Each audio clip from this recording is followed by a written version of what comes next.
أما بعد فأعوذ بالله من الشيطان الرجيم بسم الله الرحمن الرحيم ومن الناس من يعجبك قوله في الحياة الدنيا ويشهد الله على ما في قلبه وهو ألد الخصام وإذا تولى سعى في الأرض ليفسد فيها ويهلك الحرث والنسل والله لا يحب الفساد وإذا قيل له اتق الله أخذته العزة بالإثم فحسبه جهنم ولبئس المهاد ومن الناس من يشري نفسه ابتغاء مرضات الله والله رؤوف بالعباد صدق اللہ العظیم۔ سورہ بقرہ کی آیت نمبر 204، 205، 206 اور 207 کی تلاوت ہوئی۔ ان کا ترجمہ ہے، اور لوگوں میں سے ہے من یعجبک قولہ، جس کا قول آپ کو پسند آتا ہے، فی الحیات الدنیا، دنیا کی زندگی میں، ویشہد اللہ، اور وہ اللہ کو گواہ بناتا ہے، علی ما فی قلبی، کہ جو اس کے دل میں ہے، وہو الد الخصام، حالانکہ وہ سخت جھگڑالو ہے، وَإِذَا تَوَلَّى سَعَى فِي الْأَرْضِ، اور جب وہ چلا جاتا ہے، پھر جاتا ہے، سعی کوشش کرتا ہے، زمین میں، فی الارض زمین میں، لیفسد فیہا، کہ وہ فساد برپا کرے، ویہلک الحرث، اور کھیتیوں کو تباہ کرے، والنسل، اور جانوروں کی نسلیں ختم کر دے، واللہ لا یحب الفساد، اللہ پسند نہیں کرتے فساد کرنے والوں کو، وَإِذَا قِیلَ، اور جب اس سے کہا جاتا ہے، وَإِذَا قِیلَ لَهُ اتَّقِ اللَّهَ، جب اس سے کہا جاتا ہے کہ اللہ سے ڈرو، أَخَذَتْهُ الْعِزَّةُ بِالْإِثْمِ، ابھارتی ہے اس کو غیرت گناہ پر، فَحَسْبُهُ جہنم، پس اس کا ٹھکانہ جہنم ہے، وَلَبِئْسَ الْمِہَادُ، وہ برا ٹھکانہ ہے، وَمِنَ النَّاسِ مَن یشری، اور لوگوں میں سے ہیں من یشری، جو خریدتا ہے، نفسہ ابتغاء مرضات اللہ، اپنی جان کو اللہ کی رضا کے حصول کے لیے، واللہ رؤوف بالعباد، اللہ مہربان ہے بندوں پر۔ یہ آیات تین طرح کے افراد کے لیے آئی ہیں۔ ایک فرد کا تذکرہ آئندہ آیت میں آئے گا، یا ایھا الذین آمنوا ادخلوا فی السلم کافہ، اور بقیہ دو یہاں موجود ہیں۔ پہلے جس شخص کے بارے میں بات ہوئی، اس کا نام ہے اخنس ابن شریق۔ اخنس ابن شریق، یہ آدمی منافق تھا، بڑا فصیح و بلیغ عربی داں تھا، بہت اچھی میٹھی میٹھی باتیں کرتا، پیارے پیغمبر صلی اللہ علیہ وسلم کی خدمت میں حاضر ہوتا تو اپنے آپ کو نبی علیہ الصلاۃ والسلام کا بڑا زبردست قریبی اور جانشین سمجھاتا، حالانکہ در پردہ یہ آدمی مزاج میں نہایت تند و تیز اور سخت قسم کا آدمی تھا۔ باہر نکلتا، نبی علیہ الصلاۃ والسلام کی مجلس سے باہر نکلنے کے بعد پھر وہ فساد برپا کرتا، کھیتیوں کو تباہ و برباد کر دیتا، جانوروں کی نسلیں کاٹ ڈالتا، اور اگر اس سے کوئی باز پوس کرنے کی کوشش کرے تو وہ اس کے بھی منہ کو آ جاتا۔ ان باتوں کو حق سبحانہ و تعالیٰ کے ہاں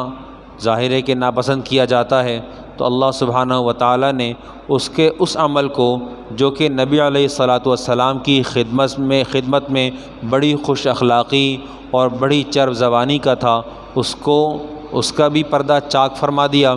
اس کو بھی ظاہر فرمایا، اور ساتھ میں اس کا ٹھکانہ جو کہ جہنم ہے وہ بھی ارشاد فرمایا۔ چنانچہ ارشاد ہے، وَمِنَ النَّاسِ مَن يُعْجِبُكَ قَوْلُهُ فِي الْحَيَاةِ الدُّنْيَا، لوگوں میں سے ہیں ایسے جن کا قول دنیا کی زندگی میں آپ کو اچھا لگتا ہے،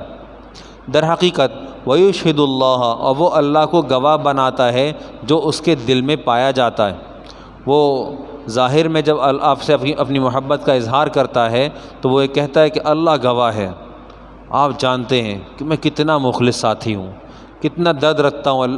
اللہ کے دین کے لیے، کتنا درد رکھتا ہوں، اس طرح کی میٹھی میٹھی باتیں کرتا، لیکن در حقیقت قرآن پاک کہتا ہے وہ الد الخصام، وہ بڑا سخت جھگڑالو ہے۔ وَإِذَا تَوَلَّى سَعَى فِي الْأَرْضِ، جب آپ کی مجلس سے اٹھ کر جاتا ہے تو کیا کرتا ہے؟ وَإِذَا تَوَلَّى سَعَى فِي الْأَرْضِ، اور جب وہ پیٹ پھیر کر جاتا ہے سعى فی الارض، زمین میں کوشش کرتا ہے لیفسد فیہا، کہ اس میں فساد برپا کرے، ویہلک الحرث والنسل، اور کھیتیوں کو تباہ کر دے، کھیتیوں کو برباد کر دے، اور نسل کو، طاقتور آدمی ہے، بات سنی جاتی ہے، فصیح و بلیغ ہے، بہادر ہے، شجیع ہے، لیکن فساد اپنے اندر میں برپا ہے، تو ظاہر میں نبی علیہ الصلاۃ والسلام کے دربار میں جب حاضر ہوتا ہے تو اس وقت میں بات کچھ اور ہوتی ہے، اور وہاں سے نکلنے کے بعد بات کچھ اور ہوتی ہے۔ اس شخص کا نام ہے اخنس ابن شریق۔ اس کے مقابلے میں اس آدمی کے نفاق کا پردہ قرآن پاک نے چاک کیا ہے۔ ایک صحابی نبی علیہ الصلاۃ والسلام کی خدمت اقدس میں حاضر ہوتے ہیں، آپ علیہ الصلاۃ والسلام کے دربار میں آ کر اپنی کیفیت کو جو پاتے ہیں وہ بڑی اعلیٰ ہے، بڑی عرفہ ہے، اور جب یہاں سے واپس ہوتے ہیں تو بچوں کے درمیان میں ہوتے ہیں، گھر بار کے ماحول میں ہوتے ہیں، تو اپنی کیفیت میں تبدیلی محسوس کرتے ہیں، تو کہنے لگتے ہیں کہ حنظلہ منافق ہو گیا۔ دونوں میں زمین آسمان کا فرق ہے، ایک اپنے ذاتی حال کا نقداً محاسبہ کرتا ہے، اور دوسرا وہ زمین میں فساد برپا کرتا ہے۔ حنظلہ کی کیفیت ابو بکر سنتے ہیں تو کہتے ہیں ہاں، عمر سنتے ہیں تو ہاں بھائی ہماری کیفیت میں تبدیلی آ جاتی ہے۔ نبی علیہ الصلاۃ والسلام کے دربار سے اٹھنے کے بعد ہماری کیفیت میں تبدیلی آ جاتی ہے، اور جبکہ ہماری طبیعت میں تبدیلی نہیں آنی چاہیے، تقاضا اس بات کا تھا، مزاج ایک جیسا رہنا چاہیے۔ یہ اپنے آپ کو فوراً منافق کہتے ہوئے اٹھ کر آتے ہیں، باہر نکلتے ہیں، حنظلہ منافق ہو گیا کا نعرہ لگاتے ہیں، اور ساتھ ساتھ جو ملتا گیا خاص طور پہ ابو بکر رضی اللہ تعالیٰ عنہ ان کو لے کے نبی علیہ الصلاۃ والسلام کے دربار میں پیش ہو جاتے ہیں اور اپنے اندر کی کیفیت کا اظہار فرماتے ہیں، کہتے ہیں یا رسول اللہ حنظلہ منافق ہو گیا۔ کیوں؟ اس لیے منافق ہو گیا کہ اپنے اندر میں جو چیز پائی جا رہی ہے، جو آپ کی مجلس میں پائی جاتی ہے، یہاں سے باہر نکلنے کے بعد وہ کیفیت برقرار نہیں رہتی۔ اور ایک یہ شخص ہے جس کا پردہ حق سبحانہ و تعالی ہمیشہ کے لیے کی جانے والی تلاوتوں میں چاک فرما رہے ہیں۔ کہتے ہیں اخنس ابن شریق کا نام نہیں لیا، ارشاد فرمایا وَمِنَ النَّاسِ مَن يُعْجِبُكَ قَوْلُهُ، لوگوں میں ایسا شخص ہے جس کا قول آپ کو پسند آتا ہے، آپ کو پسند آتا ہے لیکن ہے نہیں۔ وَيُشْهِدُ اللَّهَ عَلَى مَا فِي قَلْبِهِ، دنیا کی زندگی میں اپنے آپ کو وہ آپ کے سامنے جو ظاہر کر رہا ہے اور وہ آپ اللہ تعالیٰ کو اپنے قول کے اوپر گواہ بنا رہا ہے، وہ ایسا ہے نہیں۔ وَهُوَ أَلَدُّ الْخِصَامِ، بڑا سخت جھگڑالو ہے،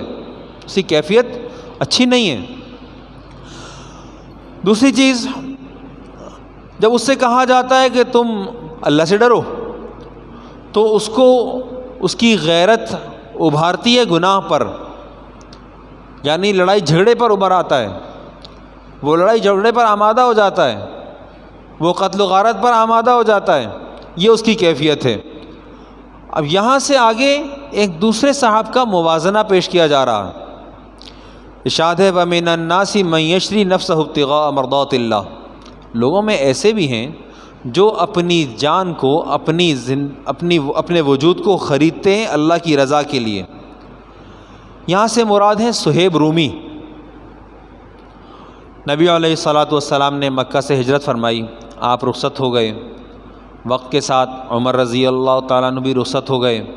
جب عمر موجود تھے تو ان کے دل میں یہ بات داعیہ پیدا ہو گیا تھا کہ میں رخصت ہو جاؤں۔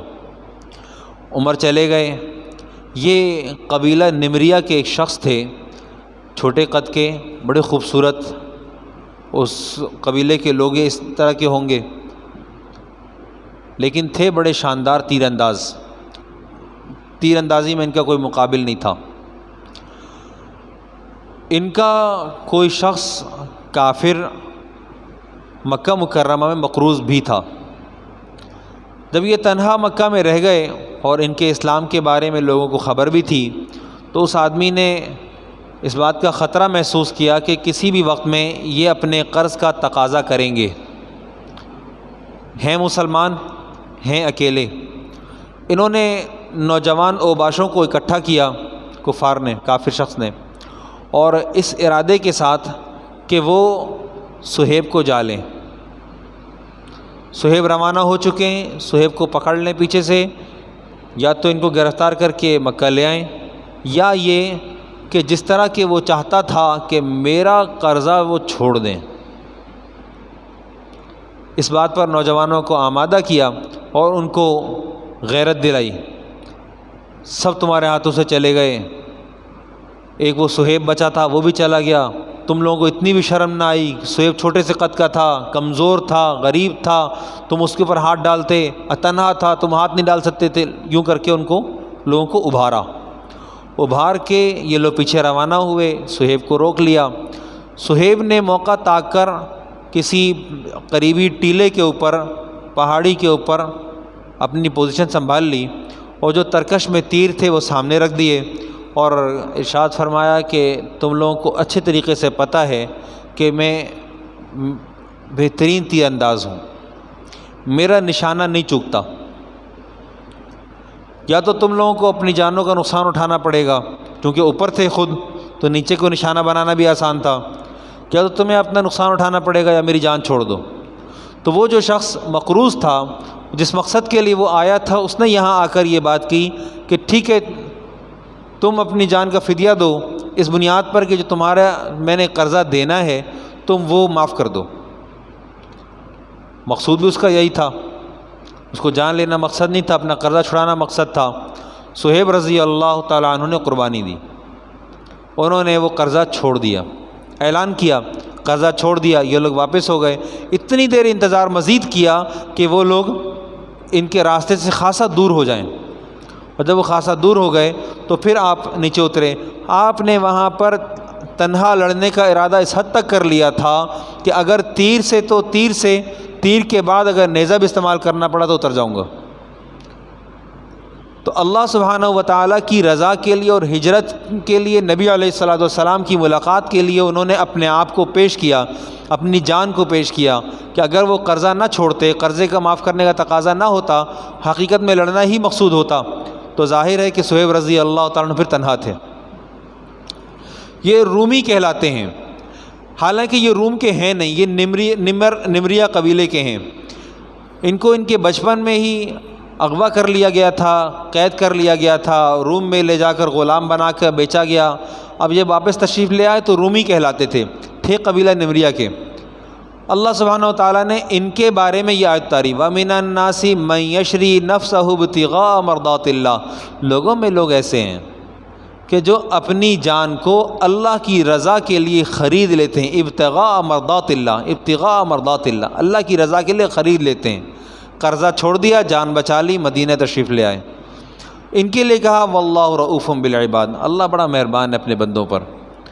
اللہ نے غلامی سے نکال کر مکہ میں اتنی تونگری عطا فرمائی تھی کہ کفار ان کے مقروض تھے، تو اللہ سبحانہ تعالیٰ نے نقشہ بدل دیا۔ اس کے بعد والی آیت میں عبداللہ ابن سلام، جو کہ ایک اپنے یہودی ہونے کے زمانے میں یہود کے عالم تھے، ان کا تذکرہ ہے۔ قرآن پاک کہتا ہے ادخلوا فی السلم کافہ، پورے اسلام